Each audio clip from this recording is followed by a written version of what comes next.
November 2, 1961. I've had the most unusual experience over the past 2 days, something which I am still processing.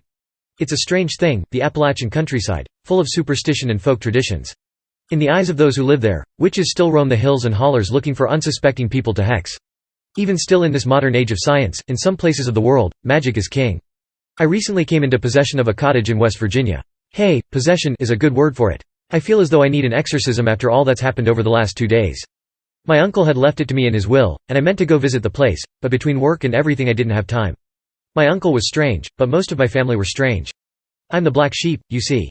I turned out relatively normal and took up a career in journalism. I'm a man of facts, which is why I'm writing this journal, in the hope that whoever finds it will believe what's written herein. My brother, Marty, and my wife Janet drove out to Crooked Horn, WV on October 30. The leaves on the maples had turned to shades of yellow, red, and orange that made the drive pleasant. The mountain stood glowering over the highway in what could almost be described as a threatening manner if geologic formations could be considered threatening. The area roundabout was populated by agricultural land. Large harvesting machines were at work, bringing in the corn. Sheep, goats, and cattle wandered the hill country, grazing peacefully, and in fields the ever-present scarecrows stood guard over the crops. I wouldn't find out until later how important those scarecrows were. "What a gorgeous place," said Janet. "We should have had our honeymoon here. Had I known that we could have saved a ton of money," I said.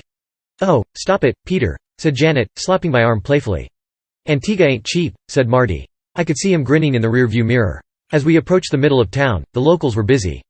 They seemed to be preparing for some festival. The next day being Halloween, I assumed it would be some masquerade party. I wasn't entirely wrong. At the edge of town stood a dilapidated country church of the type one sees in little towns. In the middle of the village stood a pile of lumber and straw. Folks were still piling wood onto it. "Looks like a bonfire," said Janet. "We should go." "Seems like a good idea to me," said Marty. We stopped at a filling station and country store to fuel up. As we walked in the front door, the customers and staff seemed to eye us with suspicion. "Howdy," I said. "Afternoon," said the clerk. "What brings you to Crooked Horn?" "I inherited the McCormick cottage," I said. The man seemed to wilt like a head of lettuce. "I don't recall old Cyrus having any young'uns," said a middle-aged woman nearby. She eyed me with an expression that sent a chill through my bones. She reminded one of a witch that one might find in a book of fairy tales. I would only find out later how right I was. "We're his nephews," said my brother. "I see," said the clerk. "We figured we'd at least come out and see what we'd inherited," I said. "You have a lovely town," said Janet. "We're looking forward to spending more time here." The clerk looked into her eyes and grinned. "Yes ma'am," said the clerk. "Nice, quiet town. I noticed they were building a bonfire," Janet continued, gesturing southward.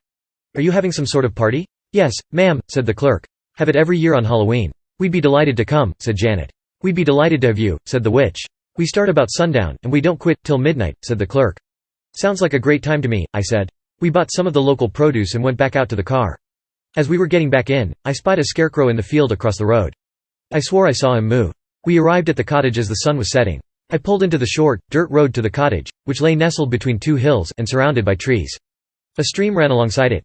The caretaker, Howard, sat on a bench on the front porch, strumming an old guitar. He was a black man, tall and lean, his straw hat tilted to one side. He wore stained overalls, a flannel shirt, and well-worn work boots. He lived in the shanty just down the road and cared for the cottage and the surrounding land when it was not in use. My uncle let him live there for free, and he had the run of the land to hunt and fish as much as he wanted. He smiled broadly as we exited the car. "You must be the McCormick boys," he said, shaking my hand. "I'm Peter, and this is Marty," I replied. "And this is my wife, Janet." "Howdy," said Howard, shaking hands with everyone. "I'll take your bags inside." We walked up the porch steps and entered the cottage. The walls were wood paneling except on the wall of the fireplace, which was made of field stone. Taxidermied animals and antlers lined the walls, and an old grandfather clock stood in the corner. Rustic wood furniture was the only furnishing. I turned around to see an old horseshoe over the doorframe. I soon found that all three of the doorways of the house were adorned with horseshoes. Knowing my uncle's propensity for superstition, I wasn't surprised. The man always had a rabbit's foot in his pocket.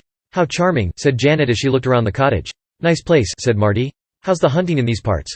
"Mr. Cyrus and I were usually successful," said Howard as he entered with the bags. "You packed quite a lot." "We're staying a week," I replied. "I wouldn't recommend that," replied Howard. "Why not?" "This ain't a good time for out-of-towners," he replied. "What do you mean?" asked Janet. "This time of year, with harvest and everything, it wouldn't be a good time for out-of-towners." "The locals seemed friendly enough," said Janet. "They seem that way," said Howard. He spoke no more on the subject, though I pressed him during supper. I woke up the next morning, October 31st, to a horrific scream. I leapt from the bed in the master bedroom and raced down the hall, to where I found Janet standing outside staring in shock into the bathroom. She was soaking wet and wearing nothing but a towel. Marty came bounding down the hall. I shielded Janet. Marty turned his back once he realized Janet was unclothed. "What happened?" I asked. "I saw someone looking in the window," she said, pointing at the bathroom window. The curtain was pulled across it. "Maybe it was an animal," offered Marty. "It was a person, I swear," said Janet emphatically. Marty went outside to look around while I helped Janet get dressed. "There was definitely someone at the window," said Marty when he returned. "Who would do that?" said Janet. "Spying on a lady while she's trying to take a bath. The nerve." I heard the front door creak in Howard's deep voice. "Breakfast," he said. "I hope I ain't too early." We all entered the dining area, where Howard stood, carrying a basket of eggs. "Fresh eggs," he said, bouncing his eyebrows. "Howard, you wouldn't happen to have seen anyone creeping around the cottage?" asked Marty. "No, sir," said Howard. "Why? Did you see someone creeping around?" "I did," said Janet. "There was someone at the window while I was trying to take a bath." Howard furrowed his brow and his lips lowered to a frown. His eyes widened in a sort of horrified expression which he was trying to hide. "Are you sure?" he asked. "Positive," said Marty. "I found tracks. Folks around here tend to be curious of outsiders," replied Howard. "Oh, sure, very curious," said Janet. "Perverts. You talk about the locals as if you're afraid of them," I said. "Is there something I need to know, Howard?" "Nothing you would believe." He left it at that. My reporter instincts told me to press him on it, but I didn't want to be rude to the man. I should have demanded answers. That afternoon, Marty and I decided to go out for a hike in the hills while Janet went to town to do a little sightseeing and shopping. "Do you suppose Howard was the one spying on Janet?" I asked. "Nah," said Marty. "The tracks were the wrong size. Howard has big feet. Whoever was spying on you was smaller, lighter." I trusted Marty's tracking skills. If he said Howard didn't do it, then he didn't. "Maybe some teenage boy," I offered. "That'd be about the right size," said Marty. We came to a hollow between two hillsides, where a little stream ran. There were strange markings carved into the trees. Bits of rags hung in the branches. Animal skulls were placed at certain strategic locations. "What a weird place," said Marty. "The place was eerie in a way I can't adequately put into words." We decided then we should turn back to the cottage. When we arrived, Janet was nowhere to be found. Surely, a brief shopping trip to the village couldn't have taken this long. It was then that Howard entered the cottage with a basket of fruit. "Afternoon, gentlemen," he said. "Howard, have you seen Janet?" Howard wore a concerned expression on his face. "You left her here alone?" he asked. "She went into town," said Marty. A look of alarm spread across Howard's features, such as I'd only seen on the face of shell shock victims. "What in the world has you so spooked, Howard?" exclaimed my Marty. Howard heaved a heavy sigh and sat down in the old rocking chair. "I suppose I can't hide it from you much longer.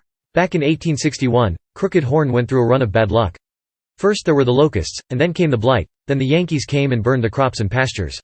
The town was on the verge of total starvation. Then an old farmer named Jonah O'Toole started dabbling in black magic. His grandmother had been a witch back in Ireland, and some of her knowledge had been passed to him. He conjured a familiar spirit that he contracted to protect the town. They call him the Cornman." My mind reeled. Witchcraft? Familiars? This didn't belong in an age of science and reason. But modern man is not so far removed from his primal ancestors as he would like to think, and there are still things in this universe that science cannot adequately explain. Howard continued his story. Things got better. The crops improved. The animals stayed healthy. There were no more plagues. But once the minister at the church caught wind of it, he wanted to have O'Toole thrown out of town, but O'Toole used his powers against him. He was the first victim of the strawmen. "Strawmen?" asked Marty. "The strawmen are living scarecrows. The minions of the Cornman. They do his bidding and the bidding of the witch of the town. Right now that's Morrigan O'Toole, Old Buggard's granddaughter. After that, no one dared cross Jonah O'Toole, or Old Buggard as he came to be known. That minister was Hezekiah McCormick, your great-grandfather." "What does this have to do with Janet?" I asked. "Where is my wife?" Howard continued. "The Cornman exacted a terrible price for his services. Every 10 years, the citizens of Crooked Horn must perform a blood sacrifice. The victim must be a person with green eyes." I stared in horror as I thought of Janet's flashing emerald irises. "This is crazy," said Marty. "It's all true. Every word," said Howard. "Then what do we do?" I demanded. "We interrupt that party," said Howard. The fire roared brightly, illuminating the otherwise dark night. The band played lively dancing tunes on fiddle, banjo and washboard. All the townsfolk had gathered to celebrate the harvest. All of them were wearing elaborate masks and costumery. It resembled one of those medieval paintings depicting demons in hell. Marty and I entered the revelry. We had pistols concealed in our jackets, should it come to violence. We hoped it wouldn't. We split up, looking through the crowd, calling Janet's name. I grabbed one of the revelers by the arm. Something was wrong, it felt too soft. The creature looked at me with button eyes. I tried to pull the mask off, but there was nothing underneath. I held in my hand the creature's head, a sack full of straw. The headless thing just stood there. I dropped the head. The thing leaned down, picked its head up and placed it back atop its torso. To my horror, I realized that a large number of the revelers were not human at all. I staggered back, shocked. I heard Marty's voice calling my name over the music and pressed through the throng toward it. There he stood near the center of the jubilant party, staring in astonishment. There was Janet, wearing a white dress and dancing among the masquerade, if one could call it dancing. She staggered back and forth in a drunken fashion. Clearly they'd intoxicated her somehow. I lurched forward and took her gently by the arm. "Peter," she said, eyes lighting up. "Am I glad to see you?" She tapped me on the nose with her finger. "We need to get you back to the cottage," I said. "Why, Janet, you're drunk," I replied, brusquely. "Oh, Peter, don't be such a fuddy-duddy. Have some punch. Enjoy yourself. Janet, we've got to go," I shouted. The music stopped. The partiers turned to face us, and closed in about us in a tightening circle. The witch, Morrigan O'Toole, came to the forefront. Marty drew his pistol. "Stay back," he commanded. The mortals obeyed. I took Janet around the waist, picked her up and carried toward where we'd parked the car, Marty leading the way. The strawmen blocked our way. They each were armed with sickles, pitchforks and other farming implements. They marched toward us, slowly. Marty fired his pistol, hitting one in the chest. Nothing happened. He fired again and again. To his horror he realized that you can't kill something that was never really alive. Leaving without saying goodbye? That ain't gentlemanlike. I spun around at the sound of the voice. There stood Morrigan O'Toole, grinning wildly at us as the strawmen closed in. A shot rang out, and one of the strawmen fell. Just on the edge of a nearby cornfield stood Howard, a shotgun in his hand. He fired again, and another strawman fell to earth. I found out later that the shells were filled with rock salt, which is detrimental to evil spirits. The strawmen distracted, we raced to the car. I loaded the inebriated Janet into the back seat. I looked out the window to see the gruesome circle tightening around us, as strawmen and masked townsfolk gathered. Marty was nowhere to be found. Howard could only do so much against so many.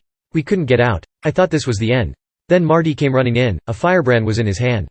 He threw it at the straw men, setting them ablaze. Howard had evidently followed Marty's lead, setting fire to the ranks of the evil beings. The witch screamed. Marty jumped into the passenger's side. I floored the gas, and we drove out as fast as we could. 2 days later, I found out that the fire we'd started ravaged Crooked Horn, leaving little left to salvage. The witch, Morrigan O'Toole, had apparently died in the fire, and with her, the terrible reign of the Cornman had ended. The cottage was still intact. I wish the place had burned down too. I have no desire to return there.